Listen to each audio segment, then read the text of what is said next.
hump in the road? Do you ever notice that? It's like you get 1 and 2, okay, 3 becomes kind of obvious, but man, if you get 3, things just kind of slide from there. It all gets easier. I think every group of 5, anything I've ever taught, whether it was the keys to selling or the 5 laws of stratospheric success or whatever it was, number 3 was that, oh. So number 3 is still that, ooh. Was I realized that all of these people that had created these success stories, it started with them, and then they developed a fellowship, but then they had the latitude, the permission, and the wherewithal to pursue what they loved.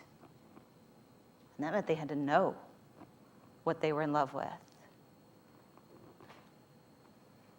When I was talking with John David Mann, Mann is just full of surprises. Of course, he's a co-author of 3 books now with Bob Burg, Go Giver, Sell More, and a new book that will be out in September. But he's also co-authored and ghost-authored more books than I can list.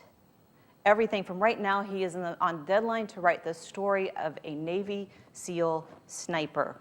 Couldn't be much further from the Go-Giver than you can get. And so I wanted to talk to him about this whole thing of doing what you love and how you challenge the "but I can't" part, how you challenge that brick wall and saying, well, is it true that I can't? Because a lot of people would say, well, I can write, but I can't write this and then write this and then write this. I'm like, how do you do that? Well, then he told me stories I never saw coming. I knew he had been a professional cellist.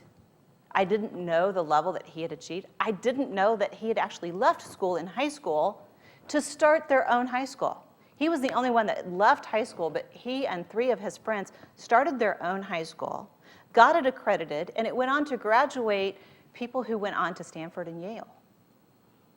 These kids interviewed a director, hired a director, and founded a high school. Now, how many people would have said, let me pop that balloon for you, Sonny? That's not gonna happen. Let me throw up a brick wall. That's not gonna happen.